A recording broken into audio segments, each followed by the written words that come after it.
निखिलपूर्णगुणैकदेहं निर्दोषवाप्यतमवत्खिलेषु वाक्यैः अस्योद्भवादितवशेषविशेषतोऽपि ವಂದೇ ವೇತಮಂ ಮಮ ಸನ್ನಮಾಮಿ.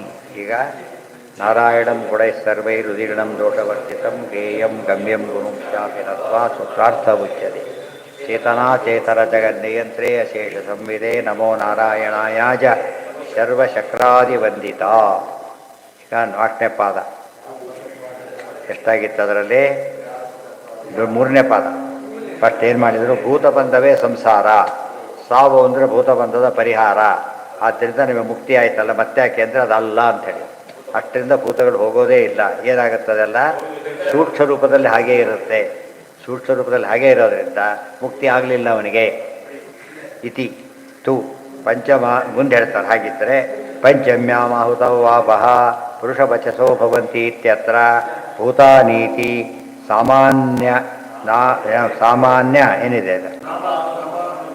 ಸಾಮಾನ್ಯ ನಾಮಾನುಕ್ತ ಅಪೀತಿ ವಿಶೇಷನಾಮ ಕಥನಾದ್ ಅಪಾಮೇವ ಸಹ ಗತಿರಿತಿ ರವಾಚ್ಯಂ ತ್ರಾತ್ಮಕತ್ವಾತ್ ಅಪಾಮರ್ಥತಃ ಸರ್ವಭೂತಾನಾಂ ಗತಿ ಪ್ರಾಪ್ತಿ.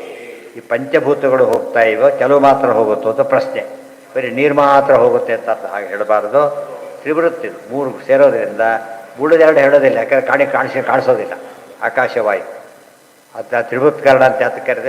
ಅಮೂರ್ತಗಳು ಅವು 2, ಮೂರ್ತ ಇವು 3.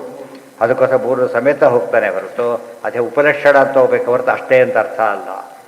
ನಚ ಭೂತಾನಿ ಗಚ್ಚಂತೀತಿ ಸಹೈವ ಅನುಕ್ತೈ ತದಭಾವ ಪ್ರಾಣಗತೆ ಉಪಪತ್ತಿತಃ ಉಕ್ತತ್ವ. ನಚ ಭೂತಾನಿ ಗಚ್ಚಂತಿ ಸಹೈವ ಅನುಕ್ತೈ ತದಭಾವ.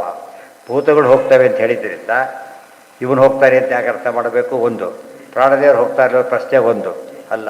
ಪ್ರಾಣದೇವರು ಕಾಮನ್ ಅವ್ರು ಹೋಗಿದ್ರೆ ಯಾವುದೋ ಮೂಮೆಂಟೇ ಇಲ್ಲ ಅಂತ ಅವ್ರು ಹೋಗ್ತಾರೆ. ಭೂತಗಳು ಜೊತೆಗೆ ಇವನು ಹೋಗ್ತಾನೆ. ಬರೀ ಭೂತಗಳು ಹೋಗೋದಿಲ್ಲ. ಇವನು ಭೂತಗಳು ವಾಯುದೇವರು ಕರ್ಕೊಂಡು ಹೋಗ್ತಾರೆ. ಇವನು ಹೋಗಲಿಕ್ಕೂ ಬರೋದಿಲ್ಲ, ಅವ್ರು ಕರ್ಕೊಂಡು ಹೋಗ್ತಾರೆ. ಮತ್ತೆ ಹೋಗಲೇಬೇಕು, ಇಲ್ಲದ್ರೆ ಬರೀ ಭೂತಕ್ಕೆ ಅರ್ಥನೇ ಇಲ್ಲ. ನಚ ಅಗ್ನಿ, ಬಟ್ ಅವರು ಆ್ಯಕ್ಟಿವ್ ಆಗಿರೋದಿಲ್ಲ ಆಗ. ನಚ ಅಗ್ನಿಂ ವಾಗಪ್ಯೇತಿ ಇತಿ ಅನ್ಯಥಾ ಉಕ್ತೇ ಪ್ರಾಣಾನಾಂಚ ಸಹಗತಿ ದ್ರೂಪತ್ವಾತ್ ಪ್ರಾಣಾನಾಂ. ಅಲ್ಲಿ ಅಗ್ನಿಂ ವಾಗಪ್ಯೇತಿ ಪ್ರೊಸೀಜರ್ ಹೇಳಿದ್ದಾರೆ. ಅದ್ಮೇಲೆ ಅವ್ರು ಹೋಗೋದಿಲ್ಲ ಅಂತ ಕೇಳಿದ್ರೆ ಹಾಗಲ್ಲ. ದ್ವಿರೂಪತ್ವ, ಒಂದು ಇರೋದು ಸನ್ನಿವೇಶ ಸನ್ನಿಧಾನ ಇರೋದು ಬೇರೆ, ಮೂವ್ ಆಗೋದು ಬೇರೆ. ಎರಡು ರೂಪದಲ್ಲಿ ಒಂದು ಭಾಗದಿಂದ ಹೋಗ್ತಾರೆ ಅವರು ಕೂಡ, ಒಂದು ಭಾಗದಿಂದ ಇರ್ತಾರೆ. ಮುಖ್ಯವಾಗಿ ಪೂರ್ತಿ ಬರೋದು ಯಾರು? ವಾಯುದೇವರೇ. ಅಲ್ಲಿ ಇದ್ಬಿಟ್ರೆ ಮತ್ತೆ ಇದೇ ಆಗೋದಿಲ್ಲ, ಡೆಡ್ ಆಗೋದಿಲ್ಲ. ಗೊತ್ತಾಯ್ತಾ? ಅವರು ಸ್ವಲ್ಪ ಹೊತ್ತಿರ್ತಾರೆ. ಅದಕ್ಕೇನೆ ಕಣ್ಣು ತೆಗಿಲಕ್ಕೆ ಟೈಪ್ ಇರುತ್ತೆ. ಅಷ್ಟೊಳಗೆ ತೆಗೆದ್ರೆ ಹೊರಗೆ ಇನ್ನೊಬ್ರಿಗೆ ಹಾಕ್ಬೋದು, ಆಮೇಲೆ ಹಾಕಿದ್ರೆ ಬರೋದಿಲ್ಲ.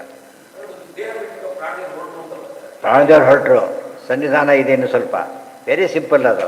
ಬಿಸಿ ಪದಾರ್ಥ ಕೆಳಗಿಡಿಸ್ತೀರಿ, ತಕ್ಷಣ ಬಿಸಿ ಹೋಗಿಬಿಡತ್ತಾ? ಎಷ್ಟೊತ್ತು ಬೇಕು ಅದಕ್ಕೆ? ಸ್ವಲ್ಪ ಹೊತ್ತು ಬೇಕು ಅದಕ್ಕೆ. ಅಲ್ಲಿವರೆಗೂ ಸ್ವಲ್ಪ ಕೆಲಸ ಮಾಡ್ಬೋದು. ಬಿಸಿ ಸ್ವಲ್ಪ ಬಿಸಿಯಿಂದ ಏನು ಕೆಲಸ ಅಷ್ಟು ಕೆಲಸ ಮಾಡ್ಬೋದು.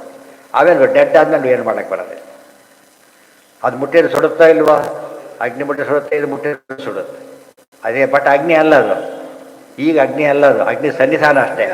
ಒಲೆ ಮೇಲೆ ಇಟ್ಟಾಗ ಅಗ್ನಿನೇ ಅಲ್ಲಿರೋದು. ಇಲ್ಲಿ ಅಗ್ನಿ ಇಲ್ಲ, ಬಟ್ ಅಲ್ಲಿ ಸ್ವಲ್ಪ ಸನ್ನಿಧಾನ ಇರೋದು, ಸ್ವಲ್ಪ ಹೊತ್ತಿಗೆ ಹೋಗಿಬಿಡುತ್ತೆ. ಅದಕ್ಕೆ ಪ್ರತಿನಿತ್ಯ ಅಲ್ಲಿ ಪೂಜೆ ಮಾಡ್ತಾರೆ. ಸನ್ನಿಧಾನ ಹಾಗೆ ಇರುತ್ತೆ. ವರ್ಷಕ್ಕೊಮ್ಮೆ ಪೂಜೆ ಮಾಡಿದ್ರೆ ಏನಾಗುತ್ತೆ? ಇಲ್ಲ, ಅದಕ್ಕೆ ಒಂದು ಗ್ಯಾಪ್ ಕೊಟ್ಟಿರ್ತಾರೆ. ಇದಕ್ಕೆ ಇಷ್ಟೊತ್ತು ಬೇಕು ಅಂತೇಳಿ ಹೋಮ ಮಾಡ್ತಾರೆ. ಸುಮ್ಮನೆ ಮಾಡ್ತಾರೆ, ಈಗ ಅಲ್ಲಿ ಬಿಸಿ ಇರೋದಿಲ್ಲ. ಹೋಮ ಮಾಡ್ತಾರೆ ಗಂಟೆಗಟ್ಟಲೆ, ದಿನಗಟ್ಟಲೆ ಆರೋದಿಲ್ಲ ಅದು. ಅಲ್ಲಿ ಕೂಡಕ್ಕಾಗೋದು, ಅಷ್ಟು ಬಿಸಿ ಇರುತ್ತೆ. ಯಾಕೆ ಅಷ್ಟೊತ್ತು ಉರಿದಿರುತ್ತೆ. ಆದ್ದರಿಂದ ಅದು ಸನ್ನಿಧಾನ ಜಾಸ್ತಿ ಅಂತ ಅರ್ಥ. ಸನ್ನಿಧಾನದಲ್ಲಿ ತಾರತಮ್ಯ ಇದೆ. ಸ್ವಲ್ಪ ಒಲೆ ಮೇಲೆ ತಕ್ಷಣ ತೆಗೆದುಬಿಡ್ತಾರೆ, ಬಿಸಿಯಾಗಿರುತ್ತೆ. ಸ್ವಲ್ಪ ಆಗಿರುತ್ತೆ ಅಷ್ಟೇ. ಚೆನ್ನಾಗಿ ಬ್ಲಡ್ ಹಾಟ್ ಆಗಿಬಿಟ್ರೆ ಫುಲ್ ಇರುತ್ತೆ.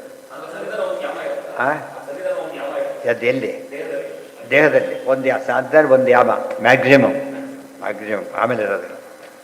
ನಚ ಅಗ್ನಿಂ ವಾಗಪ್ಪೇತಿ ಅದೆಲ್ಲ ಆಯ್ತಲ್ಲ. ನಚ ಪ್ರಥಮತೋ ಭೂತಾನಿ ಜುಹ್ವತಿ ಇತಿ ವಿಶೇಷಾತ್ ಯುಕ್ತೇ ವಿಶೇಷ ಅನುಕ್ತೇ ಭೂತಾನಾಂ ಅಸಹಗತಿ ಭೂತಾನಿ ಜುಹ್ವತಿ ಇತ್ಯುಪಕ್ರಮಾದಪಿ ಇತಿ ತು ಪಂಚಮ್ಯಾಮಾಹುತೌ ಆಪಃ ಪುರುಷವರ್ಚಸೋ ಭವಂತೀತಿ ಉಪಸಂಹಾರಸ್ಯ ಆಧಿಕ್ಯಾತ್ ತದನುಸಾರೇಣ ಉಪಕ್ರಮೋಕ್ತ ಶ್ರದ್ಧಾಶಬ್ದಸ್ಯಾಪಿತ ಏವ ಅಯಂ ಅರ್ಥಃ ಇತಿ ಆಪತ್ತೇಃ. ಉಪಕ್ರಮ ವಿರೋಧೇನ ಉಪಸಂಹಾರ ಅನುಪಪತ್ತೇಃ. ಉಪಕ್ರಮ ಪ್ರಾಮಾಣ್ಯಾರ್ಥಂ ಏವ ಉಪಸಂಹಾರಸ್ಯ ಅನುಸಾರಿತ್ವಂ ಅಂಗೀಕರ್ತವ್ಯಂ. ವ್ಯಾಖ್ಯಾನಸ್ಯ ಪಶ್ಚಾತ್ತರತ್ವ ನಿಯಮ. ವ್ಯಾಖ್ಯಾನ ಯಾವಾಗಲೂ ಮೂಲ ಮೊದಲಿರಬೇಕು. ಪ್ರಿಂಟ್ ಮಾಡಿಸ್ಬೇಕಾದ್ರೆ ಕೂಡ ಹೇಗೆ ಮಾಡಿಸ್ತಾರೆ? ಫಸ್ಟ್ ಆಮೇಲೆ ಅರ್ಥ ಕೆಳಗೆ ಹಾಕ್ತಾರೆ. ಎಲ್ಲ ಬರೋದು ಆಮೇಲೆ ಅರ್ಥ ಹಾಕೋದಿಲ್ಲ. ಉಪಕ್ರಮ ಉಪಸಮರ ಲಿಂಕ್ ಇರಬೇಕು ಯಾವಾಗಲೂ. ಆದ್ದರಿಂದ ಉಪಕ್ರಮದಲ್ಲಿ ಏನು ಹೇಳಿರ್ತಾರೋ ಉಪಸಮರ ಹೇಳಿ ಎರಡು ಸೇರಿಸ್ಕೊಂಡು ಅರ್ಥ ಮಾಡಬೇಕೆ ಹೊರತು ಇದು ಮೊದಲು ಇಷ್ಟ ಹೇಳಿದ್ದಾರೆ ಆಮೇಲೆ ಅದನ್ನು ಹೇಳಿದ್ದಾರೆ ಅಲ್ಲ. ಎಲ್ಲ ಸೇರಿಸ್ಕೊಂಡೇ ಮಾಡಬೇಕು. ಊಟ ಮುಗಿಯೋವರೆಗೂ ಅವನು ಫುಲ್ ಚಾನ್ಸ್ ಇದೆ, ಯಾವ್ದು ಬೇಕಾದ್ರೂ ಸೇರಿಸ್ಕೋಬೋದು. ಮತ್ತು ಆ ಥರ ಅವ್ರಿಗೆ ತಕ್ಕಂತೆ ತಮ್ಮ ರುಚಿ ಟೇಸ್ಟಿಗೆ ತಕ್ಕಂತೆ ರುಚಿ ಕೆಡಬಾರ್ದು. ಅಷ್ಟೇ ಅಲ್ಲಿ ಹೆಚ್ಚಾಗಬೇಕು. ತಾತ್ಪರ್ಯ ಹೆಚ್ಚಾಗ ಮಾಡಿಕೊಂಡ್ರೆ ಏನೂ ಸಮಸ್ಯೆ ಇಲ್ಲ. ಆದ್ದರಿಂದ ಅದೊಂದೇ ಅಲ್ಲ, ಇವಿಷ್ಟು ಸೇರುತ್ತೆ. ವ್ಯಾಖ್ಯಾನಸ್ಯ ಪಶ್ಚಾತ್ತರತ್ವ ನಿಯಮ. ಸುಧಾ ಮೊದಲು ಅನುವ್ಯಾಖ್ಯಾನ ಮೊದಲು ಏನು ಹೇಳ್ಬೇಕು ಅದಕ್ಕೆ? ಅಂದರೆ ಬರೆಯೋದು ಪ್ರಿಂಟ್ ಮಾಡಿಸೋದು ಅಷ್ಟೇ ಅಲ್ಲ, ಮೊದಲು ಅನುವ್ಯಾಖ್ಯಾನ ಬಂದ ಮೇಲಷ್ಟೇ ಸುಧಾ ಬರೋದು. ಮೊದಲಾದಾಗ ಮೊದಲು ಒಲೆ ಊಟ ಆದಮೇಲೆ ಅಡುಗೆಲ್ಲ ಒಲೆ ಹೊಸ್ತಾರ? ಒಲೆ ಹೊಚ್ಚಿದ ಮೇಲೆ ಅಡುಗೆ ಆಗೋದು. ಅದಕ್ಕೆ ಉಪಕ್ರಮ ಉಪಸಂಹಾರಗಳು ಹೇಗಿರ್ಬೇಕು? ಯಾವಾಗಲೂ ಒಂದೇ ರೀತಿ ಇರ್ತದೆ. ಕೆಲವು ಯಾವ್ದು ಬಿಟ್ಟಿರ್ತಾರೋ ಅಲ್ಲಿಂದ ಸೇರಿಸ್ಕೋಬೇಕದು. ಯಾವುದಕ್ಕೆ ವಿರೋಧ ಬರಲಿಕ್ಕೆ ಸಂಭವ ಇಲ್ಲ, ಸೇರಿಸ್ಕೊಡ್ಬೇಕಾದ ಕರ್ತವ್ಯ. ನಚ ಅದು